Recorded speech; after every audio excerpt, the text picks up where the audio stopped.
If people ask me, how do you know if you're doing a good job with your customer experience? My answer is look at the word of mouth. If people spontaneously start to talk about you in a positive way, you're probably doing a great job. Because of the rise of social media, the amount of energy that people and that organizations want to put into their customer service and customer experience has increased tremendously in the past 10 years. And they suddenly understood that this can make or break them. And that word of mouth aspect became so tangible that there's been a huge improvement in customer experience. You're listening to Ecomonics, a Debutify podcast, your resource for one-of-a-kind insights into the world of e-commerce and business in the modern age. This is Joseph. I'll be presenting a wealth of industry knowledge from interviews with successful business people and our own state-of-the-art research. Your time is valuable, so let's go. Steven Van Belleghem, it is great to have you here on Ecomonics. How are you doing today? How are you feeling? I'm good. Thank you, Joseph, and thanks for having me on your show. I'm equally, if not more, thankful to have you here. I was really impressed and amazed with some of the subject matter that you cover in the time that I got to look into.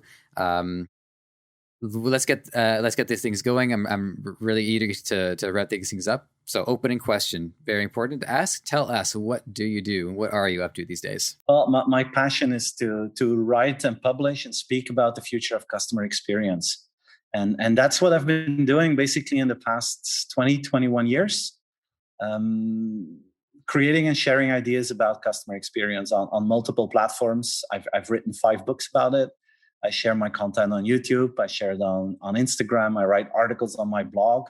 I give keynote presentations about it. So that's 100% what I do. And next to that, I'm an entrepreneur. I started or co-founded 2 companies. One is a social media agency in Belgium called Snack Bites. And the other one is an inspiration company where we take executives on inspiration tours to Silicon Valley, to Dubai, Singapore, China. That company is called Nextworks, and those are 2 things that I really, or 2 companies that I really enjoy working with, and we have great teams. They're great clients, so I'm having a good time. I didn't even know about those other 2, and wasn't for lack of trying either. I'm impressed to hear that. So we'll see how much of that we can get into as well. There's a number of things to talk about. The key thing, the most important thing, especially, I mean, for me as an extension of our audience as well, is the customer experience. And I've been in a number of well, it's funny because like habitually I want to say customer service, right? Customer service being some typically an entry level position for somebody who they have a lot of soft skills, but they're very good at it. Good at communication, good at, if I'm being honest, enduring abuse from the irate customers. So there's a lot that people have to, frankly, they have to put up with when they're in those positions. So it can be a hard job. And I think entry level positions tend to bear a lot of the burden and a lot of the brunt of some of the unfortunate parts of a company. Sometimes you have to work on the floor and you have to help people. And I mean, I can spend all day just venting about some of the bad experiences that I've had. I've had a lot of positive experiences too. I've had people who really appreciated the extra attention to detail that I put into it. One lady brought in a bunch of chocolates, and just because she was so thankful for the work I did. So it's been a mixture of good and bad. One thing that I noticed as my own career progressed, and I went into companies that were more attentive to the change, not only in how businesses are run, but I think also in terminology. There was a divide between when I was a customer service agent versus a customer success agent or customer experience agent. And I'm wondering if there was a divide between those 2 points for you too in some of your earlier experience. Was it starting as customer service? And at what point did it really become about customer experience, regardless of what position maybe you were taking at the time? Well, I think that customer experience is broader than customer service. Customer service is typically when a client has a problem or when something went wrong, you go to customer service and you hope that those people will help you out. So that's a very, very specific part, very specific interaction that is part of the broader customer experience. Because what is customer experience? That's every time that a company touches the customer, that is customer experience. And that is when you buy something, when you have a question, when you see advertisement, when they dump a whole lot of stuff in a river and they ruin the climate, they ruin our planet. That's also part of the customer experience. So every time you touch the market, you're basically changing the perception of your audience, or you have the opportunity to change the perception for the better or the worse of your customers.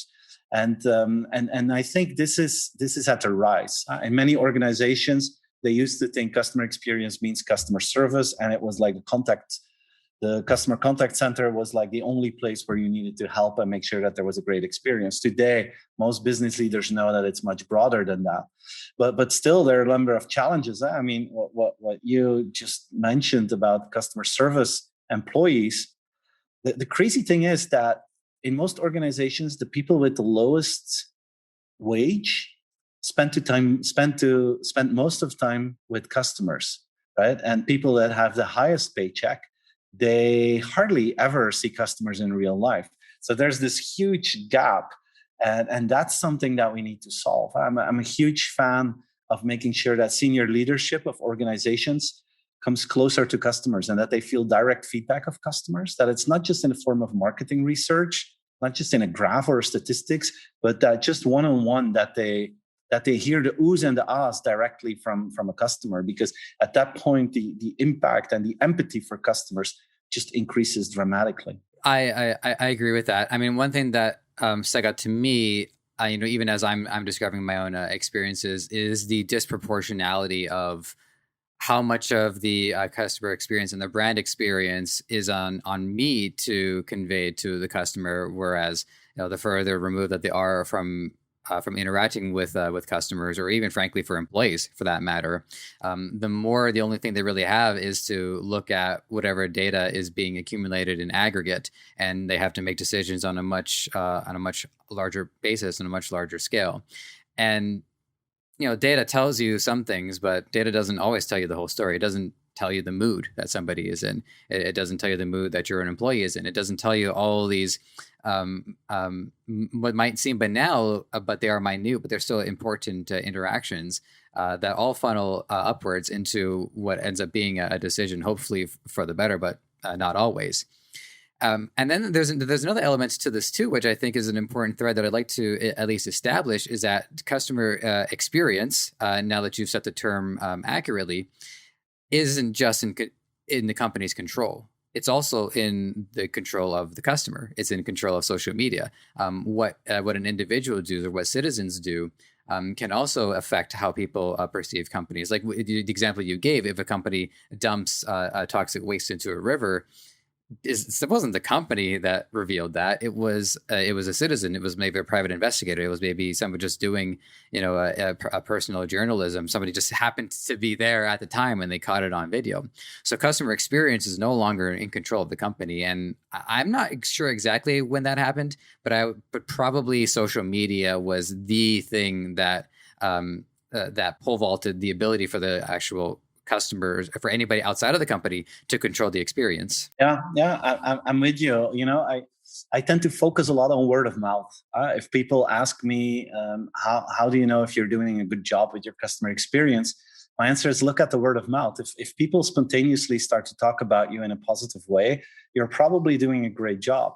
And this is not new. 2,000 years ago, the farmer with the best vegetables, that's what people talked about. And he was successful because of that. But you're absolutely right. Social media was a tipping point, because suddenly people had a larger community, a larger network. Suddenly the voice of the customer became more transparent. People could actually hear what people were saying. It used to be in behind closed doors or in bars or restaurants, and now it was in the open. In the past, you had the opportunity to speak one-on-one with a customer. Today, if you're in customer service and you're having a conversation with a customer, you should always take into account that it can be recorded, that it can be filmed. It's like you're playing in a full football stadium these days, which makes it more sensitive and makes a lot of companies freak out. That they become scared because of that. But the good thing is that because of the rise of social media and all the things that I just mentioned, the amount of energy that people and that organizations want to put into their customer service and customer experience has increased tremendously in the past 10 years, because they suddenly, came so much closer to the customer, and they suddenly understood that this can make or break them. And that word of mouth aspect became so tangible that there's been a huge improvement in customer experience. We're not there yet. We're not there yet. We all have our bad experiences. But if we would go back to, 2002, I think we would be surprised how much lower the service standards were back then. One thing that I would also expect to have changed too is the distribution of authority. I think when brands were in full control of their message, and were both message and messenger exclusively, I think there was a lot more consumer trust that the company was acting in everybody's best interest. And so it took for me. I remember being in school, and the first time I remember a company doing something egregious, it was seeing a protest for Nike, the athletics company. I didn't even know what it was they were doing. All I knew was that they were in trouble. So because there was only a small amount of pushback, I wasn't fully aware what the company had done. All I had known is that they were being bad. And that was all I had with it. So I'd like to hear your take on that as well. Is that have companies lost their ability to be their own authority? And if so, is that a good thing? I think there are too many companies that have become afraid to become an authority, to be honest. The companies now hear the pushback from the market. Imagine that you have a certain opinion and you put it out there as an organization. There are always people who don't agree, and you have people that may react aggressively or very negatively. In the past, you didn't know. You had your advertisement, your PR, and you were happy with it, and then you saw the results in your sales figures. Today, if you have an opinion, especially about sensitive topics, there's a lot of pushback. And because of that, many organizations just try to avoid being an authority. I believe that's the wrong strategy. I think that today, as an organization, you have to try to become a thought leader. And maybe if you're in B2B markets, it's a thought leader about your industry, about how the industry is evolving. Whereas if you're a B2C company, maybe you should have an opinion about certain topics that matter to a lot of people in society. I saw a piece of research when I think it was earlier this year or last year, when the movement of Black Lives Matters really, really became a big topic in the US and in Europe as well. I saw a piece of research where they investigated what customers expect from organizations related to Black Lives Matters. And what was really interesting is that if you didn't say anything, it was by definition negative. Mm-hmm. So being neutral was by definition negative. The market really expected every organization to take a stand and to make sure that they were doing the right thing, and that they were helping the world to become more diverse, and that everyone had equal rights. They were expecting them. That was the first thing they expected. They also expected them to contribute and to support in an active way, using the strengths of their organization to make a difference. And I think that too many organizations are way too afraid. They're too scared. And you just have to take into account, if you don't have an opinion, people don't talk about you at all. If you have an opinion where you try to do the right thing and related to your values, and you believe in that, you should always say those words and just put them out there, and live with the fact that there is a percentage of people who will disagree and that maybe react in a very negative way. But don't just focus on that. Also understand that you're trying to defend the values that you believe in, and that you will attract a lot of people that really support that as well. You can never say something that everyone agrees with. If you try to do something that everyone agrees with, you're the average of the average of the average, and you have zero impact with that. That's an important insight, because I remember it was last summer when the Black Lives Matter movement had reached what I would say is the apex in its overall movement, and everything, no matter what I did, there was a message regarding it. Even going on to play Call of Duty with my brother, Call of Duty had to get in on it too and say, we support Black Lives Matter. And if I'm being honest, and I think that's one of the things that if if we're gonna illustrate these points, is I'm gonna have to be honest. I was more annoyed than anything about it. I would like to know that I have my own autonomy and that I can form my own opinion. And yes, Black Lives Matter is pretty much a no-brainer. So there was something of a feeling of pandering, where they were just trying to make sure that they were greasing that particular market. They were buttering them up. But what I didn't know is that if they had said nothing, that would actually have put them into more hot water than if they were. Yes, actually, well, less hot water than if they were to oppose it. Yeah, that would have been less hot water. But the fact that they would have been hot water at all for doing nothing, I think it's almost like there's like a cultural inflation, which I just made up now. It's just the idea that once culture moves the Overton window, if you don't keep up, you're seen as either compliant or in opposition. Yeah, and there's a second target group as well for that, and that's your own employees. If you work for an organization and they don't speak out about certain topics, not just Black Lives Matters, but also other topics, climate change. I mean, there's so many sensitive topics right now. If they don't speak out, the employees, are disappointed that they work for an organization that doesn't have an opinion. So, and because of that, you're having inflation of those kind of statements. But still, most of them, in my opinion, did it in a way too neutral way, did it in a safe way. Just saying we support Black Lives Matter. Yeah, you're absolutely right. That's a no-brainer. It would be really bad if you're not supporting it. But do you mean it? Can you show us that you mean it? What are your actions behind it? How are you going to make a difference? Are you going to put it's almost putting a sticker on your windshield of your car versus we're going to contribute to something and we're going to add value to the discussion. And you only have an impact when you're starting to add value, when you're contributing and not just putting a sticker on the windshield of your car. And most of them think, okay, we need to put a sticker on the windshield of the car, then we're safe and we're done with it. And we don't have to say anything else anymore. And that's perfectly fine, but then you don't have any impact on your customers whatsoever. There's a whole bunch of threads that this opens up because, there's a political element to it. And for what it's worth, I'm more than happy to keep going on this thread, just so you know.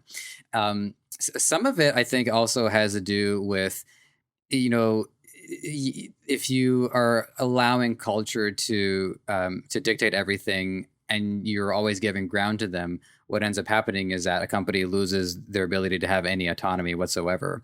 And I will say, I pay pretty careful attention to the news. There was a great deal of damage done over the course of the last summer. It misrepresented what the honorable part of BLM stands for, and people took to the streets and they smashed windows and they set cars on fire, and people were hurt and people lost their lives. And you have to wonder, at what point are companies giving a little too much credence to this, where maybe they've gone over the line and now they're supporting a cause a little bit too much? Because if you give somebody ground, they will continue to take more ground. And they'll keep on taking until there's none left, and then they'll ask for more anyways. Yeah, it's a very difficult discussion. I like to look at it from a senior leadership point of view in an organization and asking yourself, what do we need to do? And I think that you have your own values as an organization, and you have to believe them and have to act upon them. Otherwise, you may as well just delete them from your PowerPoint deck, right? And then you have three audiences where it needs to land. That's your employees. For me, that's the first group of people that has to be, fully with you in terms of what you're going to say, linked to your values. Then you have your customers. Then you have the rest of society, and it's a matter of what you want people to remember, what you stand for, and how are you going to make sure that they remember that, and how are you going to make sure that the ones that like it, that they feel supported. And often there's a downside to that, and if that downside becomes too large, we need to probably change course without stepping away from our own values. But most of the time, when you have values and you stick to them and you communicate about them and you contribute to that, both internally to customers and to society, the large majority of people will appreciate that, and that will make the relationship stronger and the world maybe a little bit better. And if a small minority uses it in a wrong way, that's a very sad thing. But I think you need to accept that can happen, because if you're not willing to accept that, you will always play the safest ball you can play, and you may as well do nothing. So I think if you do something, if you want to step out there, if you want to be a thought leader, you have to do something that has an impact on your market as well. If you broaden the scope and we think about CSR, there's so many companies that are doing something with CSR. They're donating money, and that's great that they're doing that. But reality is that most of the time their customers don't even know about it, that their own employees don't even know about it. I think what you need to try to do is have a positive impact on society, try to change your world, but from within, from your own strengths, your own beliefs, in a way that it can be linked back to your business, and then you can have a positive impact. It's like, I mean, if you believe in diversity, imagine that. I mean, every company should believe in diversity, but take a company like Google. They believe in diversity. They want to attract as many talent as possible. They want to create products for everyone. Last week, they announced at I/O that they're going to have this skin app where you can just look at your own skin, and it's an AI tool that will allow you to detect if you have skin cancer or if something's wrong with certain parts of your skin, and then they will recommend a doctor that can help you with that. If you tell the world that you're into diversity, you have to make sure that the data set that was used to develop that app comes from a diverse audience, and that you didn't just do that with, for instance, white people, and that it has a less accurate impact on the skin of Black people. I mean, if you pledge for diversity in every product that you launch, you have to feel that. And that's what Google did. If I read the research reports right, they used 60,000 people to develop that app, and it was a spread among all kind of ethnic groups. And then you're showing the world that you actually care about the things that you're saying that you care. It's not just about provocative things. It's also in the products that you launch that you can show that you care about diversity. And that's what Google did with this new app, for instance. I didn't know about that app, but one thing I would love to tell our audience about, just so they understand more what Steven's content is about, is that you're very future facing. You know, you've been keeping your eye on what's unfolding within the next weeks and months, years, and I would imagine a few cases, even what's going to happen decades from now. Okay, so I had this question. This is like top 5 silliest questions I've ever asked on the show, but I think we can relate this in a way that's productive. So there's a bit of wisdom that a former client that I had worked with a while ago, because he was into wrestling, he said, eventually everything has to do with wrestling. And he's not wrong, because wrestling is theater, and it's a way of magnifying really all of life, because wrestlers come from all over the world. They represent different ideas, and it gets into a whole thing. And I also remember, my brother, he's also big into wrestling too. And he said something very similar to what you said earlier, which is about the idea of having no reaction whatsoever. He said, the last thing you want is to walk out to a crowd that has no reaction whatsoever. If they're cheering, great. If they're booing, some people actually take to that, because in wrestling, you have to have the bad guys. They're referred to as the heels, and you have your heroes, which are referred to as faces. So the reason why I ask this, because I wonder if there is a productive element to a company taking more of a heel role rather than a face role. I think there are companies that tend to be attacked, and often fairly so. For instance, I think Amazon gets attacked quite a bit, because you hear about the conditions that the employees endure, and that their turnover rate is somewhere in the realm of 100%. And yet people still use Amazon. So there are places where you can have somewhat of a negative effect if it compels positivity to wash it over. Negativity can drive positivity. And I'm wondering if there's any experience from your end that can substantiate or refute that. I think the large majority, almost everyone, tries to be the hero in the movie. That's what every company hopes to achieve, that they get applauded at. And then you have a few exceptions. I think Amazon has a lot of fans. It's not that people don't like Amazon. They're very happy with the service, but sometimes it feels like a trade-off. Some people think, okay, I love working with Amazon, but it's so sad that their staff is treated in a way that doesn't feel okay, but hey, I don't have an alternative, so I'm going to work with Amazon. The day that you would have an Amazon 2.0 that has the exact same service and their employees are the happiest in the world, probably we would all change to that company. But we don't always have the alternative. And you have a few companies that are so well positioned in their market that they can get away with it. I mean, Facebook is another one. Facebook has such a bad image in terms of taking the responsibility related to fake news and how elections are being manipulated. But still, I mean, we just have Facebook and Instagram and WhatsApp, and I cannot live without those tools. So I live with the fact that they're not doing a good job on another level. And then you have companies that have, I mean, if I look to all the stuff that I write about and talk about customer experience, then you have companies that almost do the opposite and are still very successful. Take a company like Ryanair. Ryanair is probably the worst airline we have in Europe. It's terrible service. It's a terrible experience, but they do two things really well. They're extremely cheap. Right now, it's so cheap that you even get €1 to step on their plane. Can you imagine that? It's a negative price that they have today on certain routes. So it's a crazy model, but they're extremely cheap. And they almost always arrive on time. They're very, very efficient. And then the crazy thing is they promise you a bad experience and you get a bad experience. But because the promise was a bad experience, you can live with it and they live up to their expectations. And then it comes to expectation management. You know what you're going to get and they deliver that. And then you can get away with it because there's no alternative that is so cheap and that has a VIP experience that doesn't exist. So you have some companies that are so extremely positioned that they get away with it, but most of the time they still fulfill the promise. They still do what you expect them to do, even if you don't like it or if you don't agree.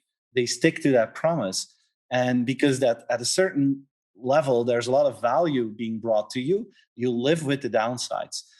So you have a few of those, but it's the minority. It wouldn't be a good idea for Starbucks to say, okay, let's copy paste that bad experience ID from Ryanair, and that worked out well for them. Let's copy paste that. That wouldn't be a good strategy because there's so many alternatives for Starbucks, but there's no alternative for Ryanair or Facebook or Amazon. I briefly flashed back to a restaurant experience that I had. We went on a field trip to Chicago in the States, and it was like a vintage 1950s diner. And I don't know how historically accurate it was, but the servers just nonstop were shouting at us, and that was part of the experience. It was just it was like almost like a form of catharsis where they're just going to treat us like dirt. And in a way, it was enjoyable because it was such a pattern interrupt. So, but that gets into more of doing it for the sake of entertainment rather than there being some issues everybody knows about. Ryanair, that's an interesting one, but it's cost benefit analysis. Yeah, they're going to treat me like dirt, but I'm getting there on time and I get €1 out of it. So yeah, that's fascinating. I didn't know about that one. I don't ever leave my apartment, let alone get on European airlines. So I mean, one of the questions that I had chambered, and we're basically like halfway through it. Is are there customer experiences that stick out in your mind, even to this day? My guess is being a speaker, you've probably traveled on Ryanair, and therefore you've had firsthand experience.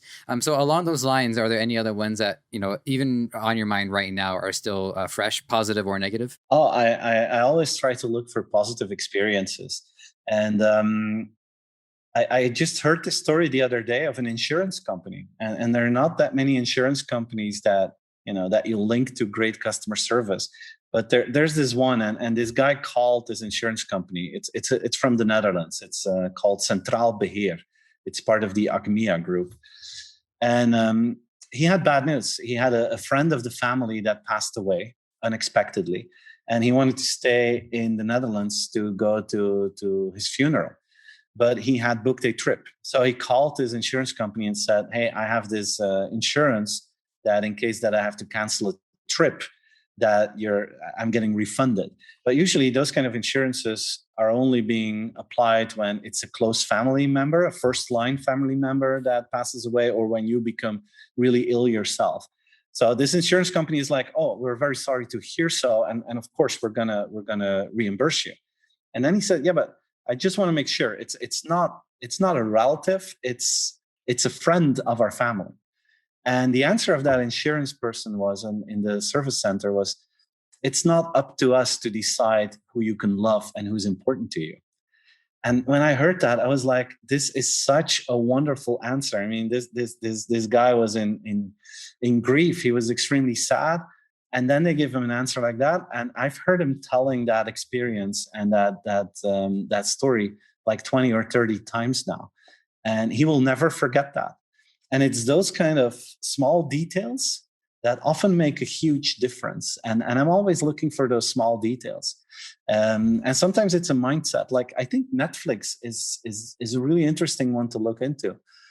Usually Netflix works fine, but if something goes wrong, if you don't have access to Netflix and it's their mistake, they will proactively refund you for that month. They will not wait until you ask for a refund. They will proactively do it. That shows me that you have a culture of being customer centric. Another example is like when I think about opposing interests, it's always interesting to look at how a company reacts when there's an opposing interest. Imagine that you have a bank account, a sleeping bank account for 3 or 4 years. You don't use it at all, but every year you pay a fee to have that bank account. How do you react as a bank? You could say, hey, we're not gonna tell Joseph. I mean, we're making easy money here, and we're gonna let him sleep. But the good thing to do is to call you and say, hey, Joseph, you have this sleeping bank account. We just want to let you know, if you want to shut it down, that's fine. And we're going to refund you for the 5 years that you paid us and we didn't give you any value. That's an opposing interest. And there are not that many organizations that react from a customer point of view in such a situation. A great example was Airbnb in January this year, when there were some issues in Washington, D.C., when the new president came in. There were a lot of people who booked a room or an apartment in Washington, D.C. through Airbnb. And what they've done is they did their research and they tried to find out if the people who rented out the place, if they were extremists that were going to Washington, D.C. for vandalism or for very aggressive protests. And when they found people like that, they basically canceled the deal. That's an opposing interest. They lost money, but they believed that was the right thing to do for their other customers and for people who rent out apartments in Washington. So when you have an opposing interest, that's the moment very often that you can see that a company is really customer centric or not. And I think, to be fair too, it could come from a place of pure altruism, but I think that there's enough evidence in the data spreads to show that when you make these decisions, it should also yield a better improvement for the overall company. If let's just say that there was a vandal, or there was someone who turned into a violent opportunity, well, that would cost the company a lot of money, a lot of reputation. And unless they're uniquely positioned to be the only way for somebody to stay somewhere when they're not, then that would end up doing them harm anyway. So I think there is an assessment there. Is you do the right thing, and for the most part, doing the right thing should help the company anyways. Of course, and in the long run, it always does. I mean, take the example of the sleeping bank account. If you find out after 5 years that you paid a bank a couple of $100s for nothing, you're going to become extremely angry, and you may take away all the future business. Whereas if they call you and say, hey, Joseph, we just figured this out. This is not good. We're going to refund you for those 5 years. You're going to be so positively surprised that you will stay with that bank for the next couple of years. And every time that you have something financially that you need to get, you will go to them because you will trust them that they will treat you in a decent way. Also, your Netflix example stick out to me too, just because I remember, I don't want to throw any of our phone companies under the bus, but here in Canada, we have like 2, so it's not hard to dig it up. But we would hear that maybe the internet service was down for a few hours. And I said, well, we'll refund you for the few hours that it was down. I'm like, oh yeah, thanks for that. Yeah, that's really, really, really appreciate that. Like the fact that Netflix, goes, okay, you were inconvenienced for a few days, but I think we can just stand to give you another month anyway. So, little extra, little extra candy there, I think. What's the cost in the long run? Yeah. Nothing. Exactly. Yeah.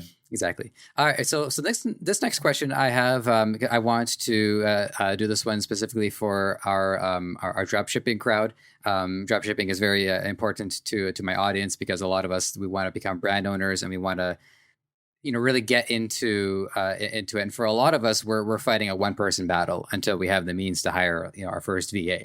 Right.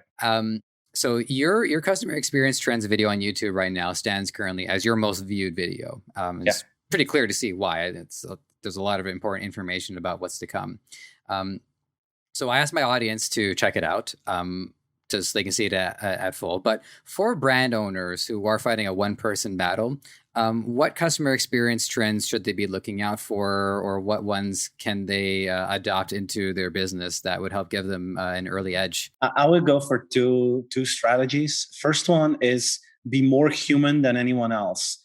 So figure out a way how you can make it all more personal. And I know that requires an effort, and I know there's not a lot of time. But there's, for instance, a big difference between receiving an emailing versus receiving an email.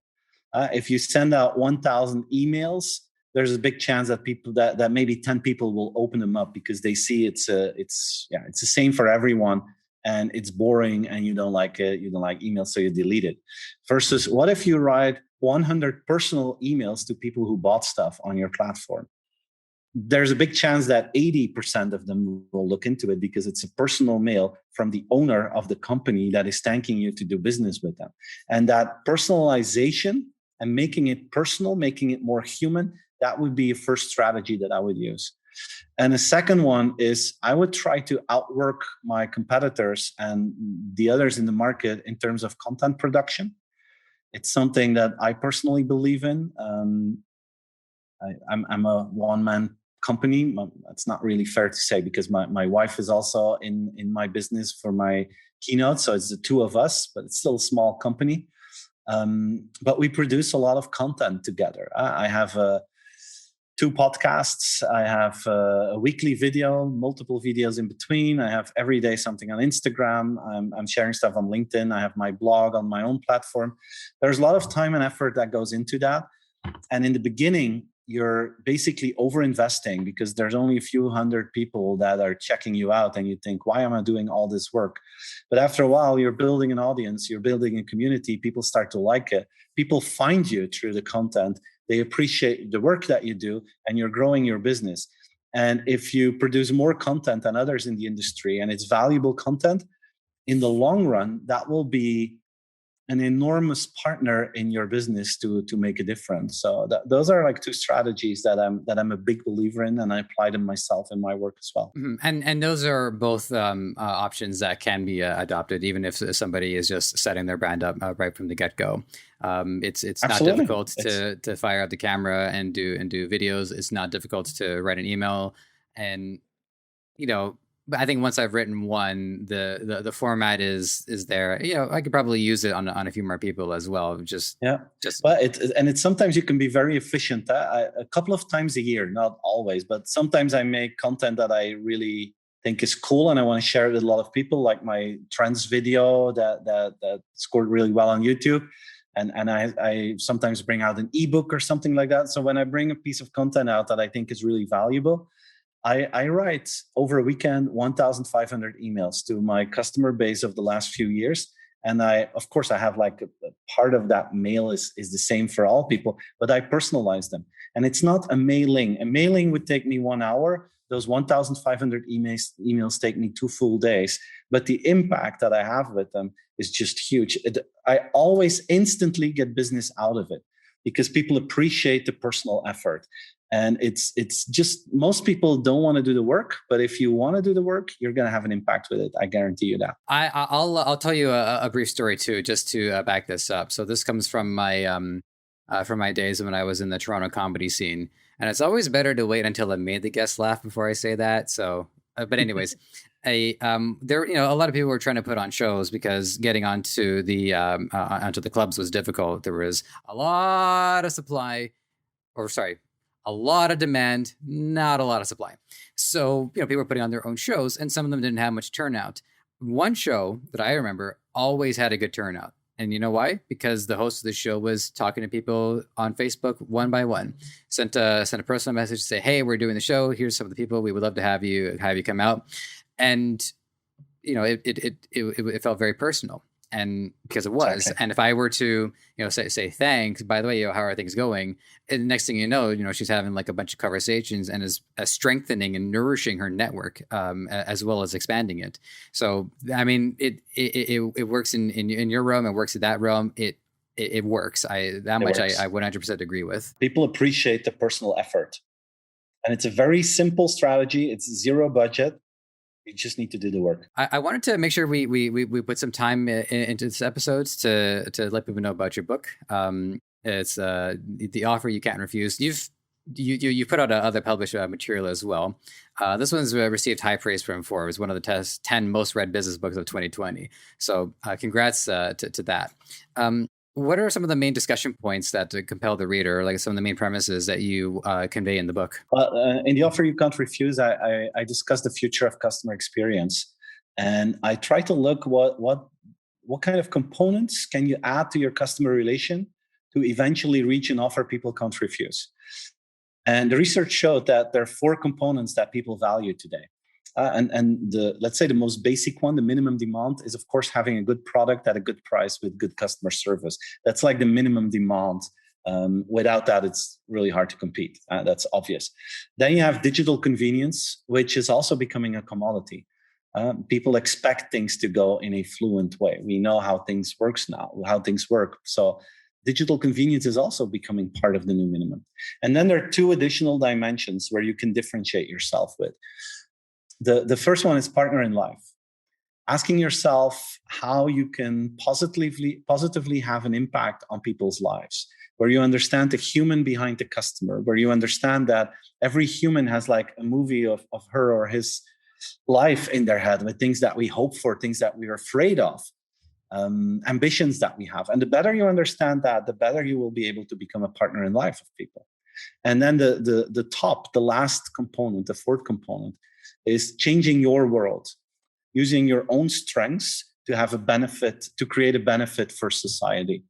And those 4 components, great product, service, price, digital convenience, partner in life, changing your world, individually, each of those 4 components bring value to the modern customer. But if you manage to bring them down in one conversation, one experience, that's the moment when you create an offer you can't refuse for your customers. So that's the very short pitch of the whole story. Yeah, and it ties in the threads that we were working on throughout the course of this episode. I think one of the things that stuck out to me when I was doing my digging is the idea that convenience is such a standard for what customers expect as part of the experience. We do have to go the extra steps to, and those extra steps include being a partner, having a positive impact, and really meaning that mission and changing things in a way that's tangible. No, exactly that. So here's a question. This was more of a personal one for me, but I'm a bit of a stickler when it comes to terminology. Like I tell people that I do a podcast, but if I told people that I did radio, they would like kind of like nod their heads a little bit more and say, okay, he's a radio guy. Okay, I get it. With podcast, I had to then follow up and say, I'm paid for this, by the way, because people have different stereotypes or preconceived notions of it, and that's just one of them too. I there was another one, I'm blanking on it now, but I would talk about it all the time, so I'll just skip it. Maybe it'll come back to me later. I'll have to email you. And I wanted to ask the same question about even the term customer, because I sometimes think that the term customer doesn't fully appreciate the relationship that they have with a business, because they can become ambassadors. You talk about the user generated content. You talk about the community that builds up around a brand. So do you feel that the term customer fully appreciates the relationship that they have with a business, or in your utopian view of the world, do you think there's maybe a more accurate term for it? No, it's a very valid point. Thank you. Customer is very, it's a small part of the relationship. It's humans that connects with each other, and there's so much more indeed that a human can do for your organization. You can become an employee, you can become a shareholder, you can become an influencer, you become indeed an ambassador. And the question is, what do you want to create? And I think at the end of the day, probably you don't need customers, you need fans. I had the pleasure to share the stage with, and I forgot his name, but maybe you can help me. His first name is Bruce, the lead singer of Iron Maiden. I'll look it up for you. Yeah, but anyway, Bruce, he's one of the coolest guys I've ever shared the stage with. He flies his own plane, and he has all these cool stories. And I had to present just before him, and I was talking about customers all the time. And he came on stage and he says, the previous guy was talking about customers all the time. That's nonsense. You don't need customers, you need fans. I will never forget that sentence, because he says your fans don't go away when you sing a bad song. Your fans can accept it that you bring out an album that isn't as good as the previous one, and they will wait until you bring out the next one, and they will support you in that process. Your fans will put a tattoo of your brand on their arms, and they will buy merchandise to show the world that they really care about you. To our video audience, yeah, I can speak to that. There you go. So you're absolutely right. Maybe at the end of the day, you don't need customers, but you need fans and ambassadors. And if you succeed in that, you will always be successful. And the fellow's name, by the way, Bruce Dickinson. Yes, of course. Yeah. Of course, Bruce Dickinson. Yeah. I mean, if it's ska, I can come up with it at the top of my head, but everything else I have to research. So I've got you I don't have you for too much longer. I've got you for about another 8 minutes. I did have a question here. This is like a philosophical one for you, just because you're really keeping your eye on how things are unfolding. However, maybe it's 10 years, maybe it's 100 years. So, we speak a lot about what's going to change in the customer experience. So this is a very far-reaching question. But have you ever thought about what the day would look like where we no longer have people who are paying for other people's services, where we no longer have customers? I guess this somewhat ties into the idea of now we turn into fans, but I think it has more to do not just with them, but also with the structure of business altogether. Yeah. At the end of the day, we're going to probably end up in a world where every customer is also a business on its own. There's a nice example that is unfolding right now. I don't know if you're familiar with the website Shein. Shein, I've heard of it. Shein. Last week, there was breaking news about Shein. It's a fashion platform, e-commerce. It is now in the United States the most used shopping app. Amazon is on number 2 and Shein is on number 1. What most people don't know in Europe and the US is that it is a Chinese platform, and they were below the radar for a very long time. They've been growing more than 100% per year in the last 8 years. And now more than 50% of all the website visits on fashion platforms is for them. So they have more visitors than Nike, H&M, Zara, and all those platforms all together. They're huge. And they're like the TikTok of fashion.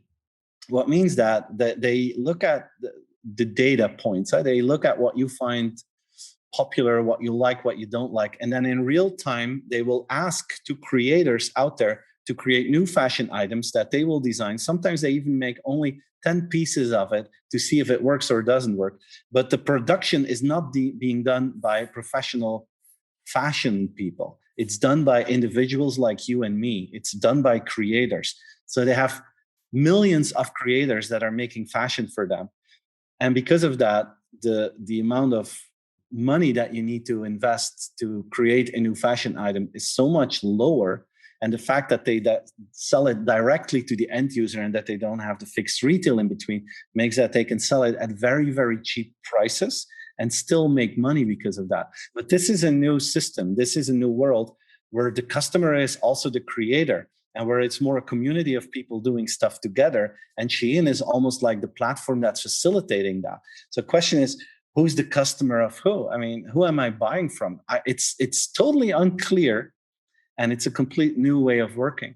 And the easier it becomes for every individual to make something, to create both physical assets or digital assets, the flatter that relationship and the more networked that relationship will become. Yeah, as you're describing this, I'm even thinking about some of the seeds that had already been planted. Because again, we talk about social media and how any one individual, regardless of even if they haven't set up their own store or maybe drop shipping or even any of this e-commerce doesn't interest them, but they can still become their own brand. They can become their own influencer. They have a presence on Instagram. They can have a presence even on Facebook. They have a presence pretty much anywhere they want. So one thing that I think has certainly been established at this point, given our technology and how relevant the online component of life is now, is that anybody who wants to elevate themselves can do it. So now it's actually a game of willpower, I think. True. Do you have the perseverance to make it happen and to stay in the game long enough? Excellent. So I have 2 questions left for you. Well, actually, I have like 15 here. Like I said,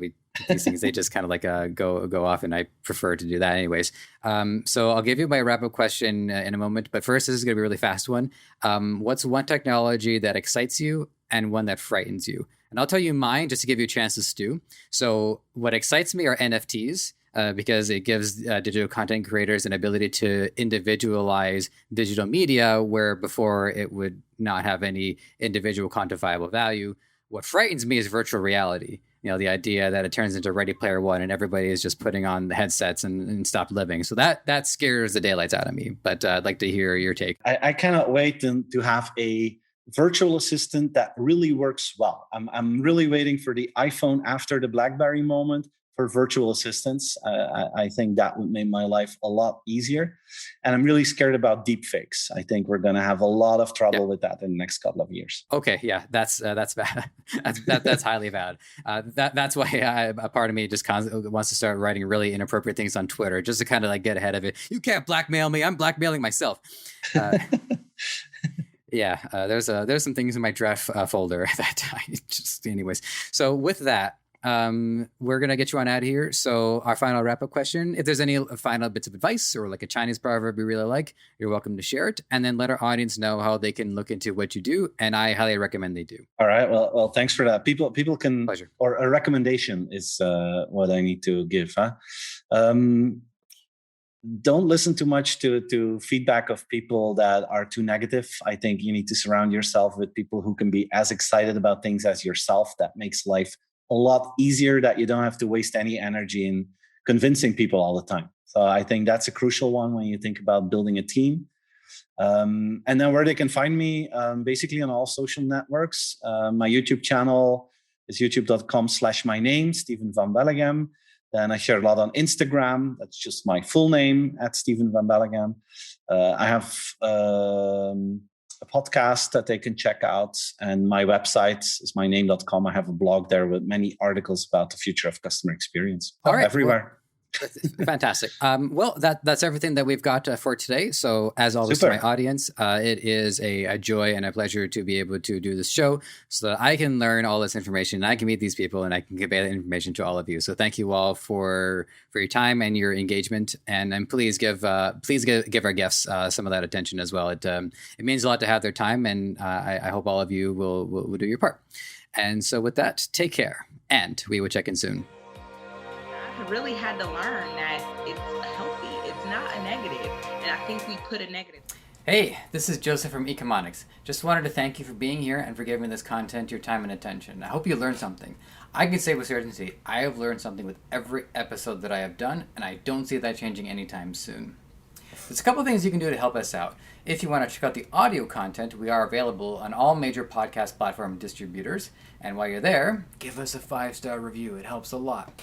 And while you're here on YouTube, there's a lot of things you can do to help out as well. It's not going to take very long. Subscribe to the channel, hit the like button for this episode, and hit the notification bell so when we have new content for you, it's going to be at your doorstep ASAP. Lastly, this podcast is created by Debutify, the best Shopify template available. It is 100% free for you to start, and it can change your life. It can make you so much more free than you are right now. So if this episode wasn't enough to convince you, I think a few more might do the trick. So have at it.